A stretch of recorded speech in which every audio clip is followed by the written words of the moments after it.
դատարանը ստացել է։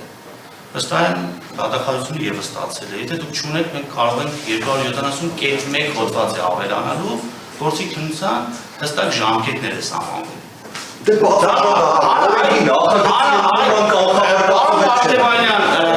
գործող օրենքով նայեք։ Հիմա կանխատեսելը որոշակի գործողություններ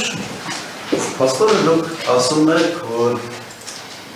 պլան են դրել կողմից ասած դատարանի վրա։ Պարոն Քոչարյան, որևէ մեկը դատարանի վրա չի կարող պլան դնել։ Դատարանը առաջարկում է օրենքով, եթե օրենքով վաղը սահմանեն, որ այսօրվանից պետք է գործերը քննվեն եւ ավարտվեն 1 տարյա ժամկետում, համենայն դեպս հանրապետությունում երկրորդ գործ, ես ականջալուր չեմ եղել, որ 876 վկա, 112 տուժով եւ շուրջ 7 տարի քննված դուք այսօր ստացել եք շրջադերական, ես առաջ անգամ եմ լսում, որ դատարանները շրջադերականով են առաջնորդվում։ Շրջադերականով չեն Իսկ միշտ թվացել է, թե դատարան օրենքով պետք է առաջնորդվի։ Այդ շրջադերական կարող օրենք դառնալ, պարոն Քոչարյան։ Կարող է, թե չի կարող։ Ուսերն ասում են, բավնադուր ես կազալ։ Հիմա օրենք չի, դուք կոնկրետ այս այլիճում հայտարարում եք, որ շրջադերականով եք առաջնորդվում։ Ես առաջ Նման բան չենք հայտարարել, պարոն Քոչարյան։ Սա առաջ Նման բան չենք հայտարարել։ Դուք եք ասում։ Չենք հայտարարել շրջաբերականով ենք առաջնորդվելու։ Ասել եմ կա շրջաբերական, օրենսդրական փոփոխության նախագիծ։ Լավ այդ նախագիծը դնենք մի կողմ, գործի քննության ողջամի ժամկետներ։ Ես դրա համար ստեղծում է տպավորություն, որ ինչ-որ բան են դրել։ Որն է ողջամի ժամկետը։ Ես ուրիշ բան եմ ուզում ասել։ Ասել ողջամի ժամկետը։ Որն է ողջամի ժամկետը։ 600 կամ 800 անկապ, անհասկանալի վկանները գործի մեջ մտցնողը մտածել է հետևյալ, որ ինչքան հնարավոր է շատ ցած պիտի լցնի, դուք էլ լինեք կամ ոչ թե պաշտոնական դիրք եւ այլ, սահմանադրական կարգ է տապալում, որ կարողանան տանեն կալանքի, որովհետեւ բարեմությունը ազատված է, եւ կալանքի տակ պահելով մի 10 տարի փոքր ասած ինձ պահի կալանքի տակ։ Նպատակը սա է։ Սա բան է արիերևույթ, ակնհայտ բան։ Դատարանի ցանկացած խոսք միանգամից այլ տեսանկյունից եք նայում, որ դատարանի ժամանակացույցն է հրապարակում, թե դատականիստերը ինչ նույն աչքերով են նայել։ Եթե դուք իմ տեղում լինեիք, նույն աչքերով։ Եթե դուք ամենայն դեպս նախագահ դատավորի գործողություններում կողմնակալություն կամ ոնչ օրենքին համապատասխան գործողություններ նկատեք, վստահ եմ համապատասխան փուլում կամ ցանկացած փուլում դատավորի կարող են բացառել, պարոն Քոչարյան։ Դատարանը ընդամենը կողմերին տեղեկացրեց, որ մենք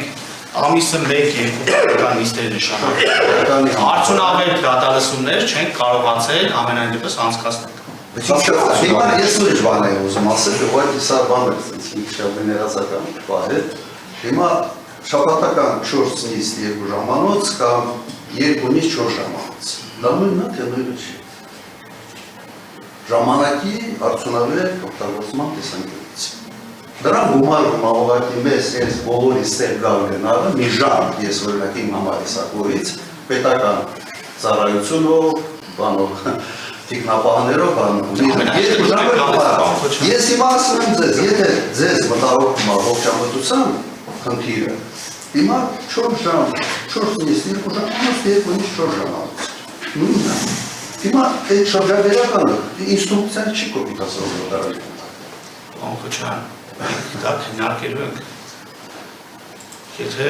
կողմերը առաջարկել պայմանականորեն, որ ամիսի 3 նիստ անցկացնենք, բայց օրինակ կառավարության 11-ից մինչև 17:00 3 ընդմիջումով պայմանական, եթե մենք շարունակենք գործի քննությունը, դա ևս ողջամի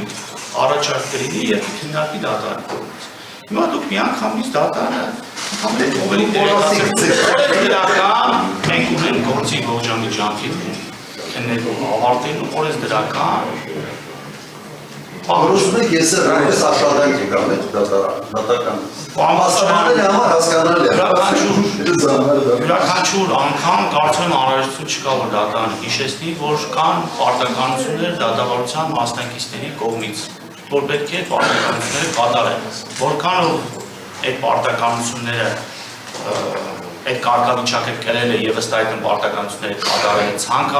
ցանկալի չէ, այն դատարանը պետք է քննի, սա է քննություն, որ 3 հատորը պետք է ուսումնասիրի, համադրի եւ հաջորդ դատական նիստին համապատասխան որոշում կայացնի։ Դա եւս քննություն է։ Հասկացա, քանի Դատարանը գնա իր աշխատասենյակ համադրի, հաջորդ դատական նիստին կա եւ հրապարակի ընդունում է կամ չի։ Եթե ընդունեց կամ եթե չընդունեց, համապատասխան փուլում կկայացնի համապատասխան որոշում։ Դատարանի նախորդ որոշումը առանձին փաստաթղթի ձևով տրամադրեց ինչի համար, որի պարտականությունը չուներ, որ տարան մեկնաբանության տարան կարգի տեղի չտա։ Եթե դատարանը ընդունի պայմանականորեն, յուրաքանչյուր անգամ չկրկնենք, եթե դատարանը պայմանականորեն ընդունի, մենք պետք է քրեական դատավորության օրենսգրքում սահմանված կարգով անցնենք հարցերի քննարկման, նախնական դատադասության ընթացքում սահմանված հարցերի քննարկման։ Հիմա այդ հարցերի քննարկման առաջի կետում նախագահ դատավորին բացառ կհայտնեք եւ գործը պայմանականորեն կմակագրվի, դատավորն ինքնաբացարկը կընդունի այլ դատավորի, դա եւս ընթացք է։ Եթե հաջորդ կետին ընդդատության հարց կքննարկվի, կորոշվի, որ դատարանը այս քրեական գործը պայմանականորեն պետք է քննի այլ մարզի այլ դատարան, դա եւս քննության ընթացք է։ Դրան հաջորդողը գալիս է քրեական հետապնդումը դատարեցնելու վարորդը կարճելու հարցի քննարկումը։ Եթե լինեն համապատասխան միջնորդություններ, որոնք այդ պահին հնարավոր կլինի քննարկել, լուծել եւ համապատասխան որոշում կայացնել, կամ միջնորդությունը հետաձգել, դա եւս պարոն Քոչարյան, պետք է մենք քննենք, առաջարժվենք, որպեսզի հասկանանք, որ կետում դատարան ինչ որոշում կկայացնի, ինչ որոշում կայացման համար բավարար թե ապացույցներ կլինեն, թե հիմքեր։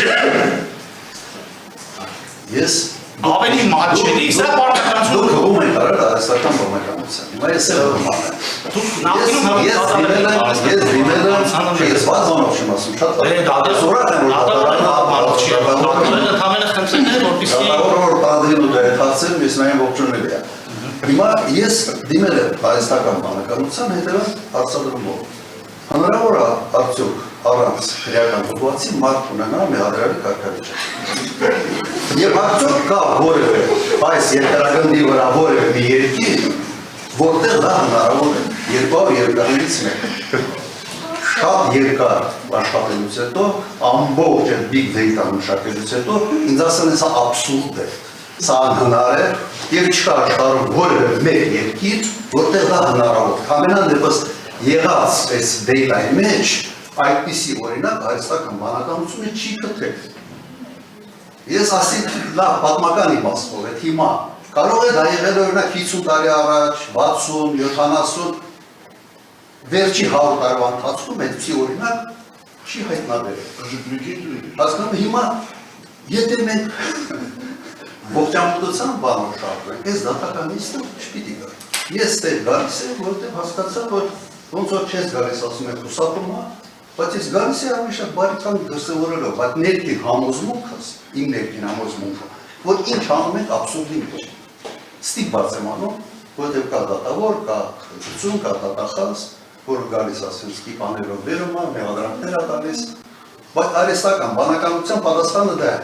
Եթե սխալ է այդ բանականությունը, խնդրում եմ մեկ օրինակ բերեք, վերջի 100 տարվա ընթացքում, որևէ մի երկրում, մոտ 200 երկրում այսպիսի օրինակ։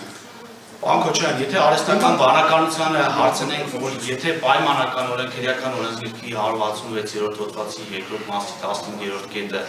դիտավորության ծանր վնաս պատճառել, որ անզուգուշությամբ առաջացել է մարդու հակասահմանադրական ճանաչվի, այդ դեպքում մեղադրյալի նկատմամբ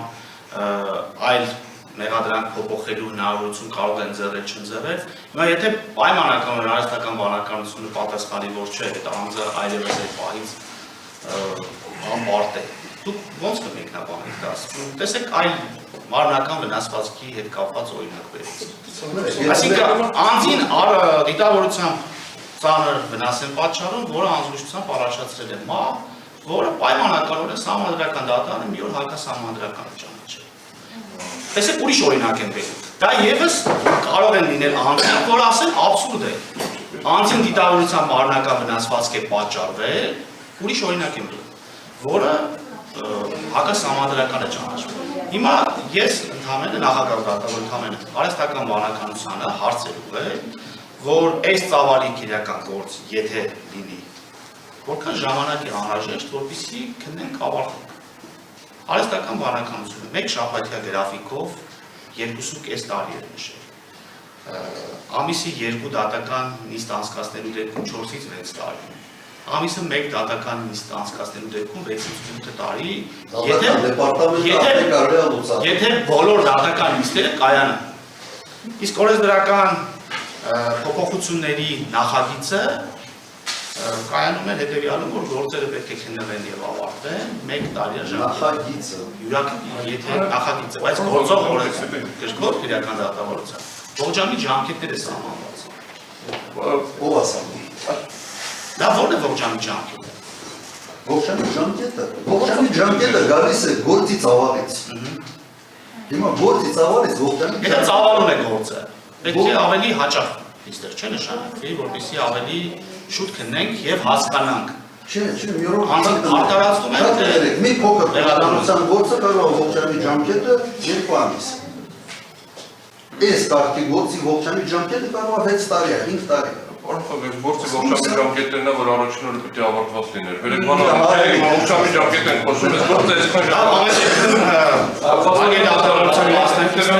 խնդրանք առաջարկից հետևյալն է, քանի որ չգիտեն դատականություն գնալու են, թե չեն գնալու եւ դրա հետ կապված, շնորհավորեն դատականության դեպքերի ընթացքը նշանակում։ Եթե դուք ամենայն դեպս սկզբունքորեն չեք ցանկանում դատարանի հետ դատական նիստեր ողջամի ժամկետներ համաձայնեցնել, դատարանը իր ծանրաբեռնվածությամբ օրեր կնշանակի։ Եվ կծանոթացնի Միտքս հավատում եմ, եթե դուք ուղղակի ուրիշ կմտածել եք դες նշանակելով գնան այլ դատական նիստերի հետ, արտակուրբան հələ կարելի է կարգավորել։ Շատ մեծ հավանականությամբ գործը դատականության չի հասնել։ Դուք ոնց որ պլանավորում եք, ես էլ իմ պլանավորումն եմ ասում, գործը դատականության չի հասնելու, որովհետև այս գործը չի կարող հասնել դատականության շատ մեծ դեֆեկտների պատճառով։ Եթե նույնիսկ ընդունենք, որ այս որոշումը համապատասխանում է այլ այլն։ Առաջարկս հետևյալն է, որ մենք քննարկենք նույն տեմպով ոնց որ անում ենք, մինչև դատականության նշանակելու փուլ, դատականությունը ասելու դեպքում կքննարկենք գրաֆիկը ինչ է։ Հիմա քննարկենք դատականության փուլում շաբաթը 1 ենք անելու, շաբաթը 2 ենք անելու, թե ամիսը 2 նիստ ենք անելու, կարծում եմ նպատակահարմար չի ու ժամանակի արդյունավետ օգտագործում չի։ Դատականության հասնելու նախնական դատալությունները կավարտվեն, կորոշենք անցնում են դատականության։ Նախնական դատալությունները դրա համար դատարանը ասում է, եթե մենք անցնենք նախնական դատալություններով սահմանված հարցի քննարկումը։ Եվ եթե կանցնենք դատականություն։ Եթե ձեզ ընդամենը պատրաստվելու համար ժամանակ ունի, դատարանը 2 ժամ ժամանակ է տրամադրելու, պարոն Օրբելյան։ Դուք օրինակ ընդդատության հարցի քննարկման համար։ Եթե ասում նախնական դատալություն։ Նախնական դատալությունները քննարկելու փուլը, երբ որ կանցնենք ավարտենք, 11 գործողություն է նախատեսված, 11 կետերով, 11 գործողություն է նախատեսված։ Դա կարող է մի նիստով ավարտվի, կարող է 28 նիստով ավարտվի, չէ կարող կանխորոշել ինչքան է տևելու, որովհետև կարող է հենց առաջի հարցը դրա։ Կարող է մի անգամից բացառիկ հայտնում, ուրիշ դատավորը գալիս, ուրիշ դատավորը բացառիկ հայտնում, երրորդ դատավորը գալիս է բացառիկ չի հայտնում, բայց պարզվում է անդատությունն է սխալ հետո հետո կարծում բավականին շատ հարցեր կա, չկանխորոշեն։ Կարող է ավարտում է նախնական դատալությունները մի ժամում, չգիտեմ, քիչ հավանական է, բայց տեսականորեն։ Հետևաբար նախապատրաստելու մասին չի խոսք։ Ասում նախնական դատալությունների ավարտին, եթե կավարտվի ու կանցնի գործը դատականություն, քննարկման առարկա դարձնենք այդ ժամանակ ինչ հաճախականությամբ, ինչ գրաֆիկով անցկացնենք։ Հիմա հենց այսօրվա նիստի մեր ժամանակը դրա վրա չստացնենք, մենք ֆիքսենք, որ նշանակեցիք մեկ շաբաթ հետո, մեկ շաբաթ հետո, մենք սրա վերաբերյալ դիրքորոշումը եթե չլինի, ուրեմն Պարոն Օրբելյան, դուք ևս ձեր խոսքում ասացիք, որ հնարավոր է 1 նիստով ավարտվի, հնարավոր է 28 նիստով ավարտվի։ Որ ավարտենք, Հիմա եթե հաջորդական 28 նիստ մենք պետք է անցկացնենք, պետք է ասես այն գրաֆիկով ինչ որ անում ենք համաձայնեցված։ Համաձայնեցված ամիսա 1-2 նիստ, ամիսը 2-ով կգնա, էլի մենք չենք մենք կանխատեսում։ Նորից եմ ասում, եթե օրենքը սահմանի լավ բարձ է պարոն Օրբելյան, մենք 2 դատական նիստեր ունենք, դրանից հետո շաբաթը, եթե մենք շարունակենք գործի քննությունը, շաբաթը 1 հաճախականությամբ, եթե կողմերը դատարանի հետ համաձայնության կգան, դատարանը սահմանված հաշվետվականությամբ օրերին եւ ժամերին կնշանակի։ Եթե ոչ, դատարանը եթե շարունակի գործի քննությունը, եթե ինքնաբացակ չհայտնի, եթե ընդդատությամբ այլ դատարան չուղարկի, եթե վարույթը չկարճի, իր կողմից ըստ իր ծանրաբեռնվածության սահմանված հաջորդականությամբ օրեր եւ ժամեր կնշանակի։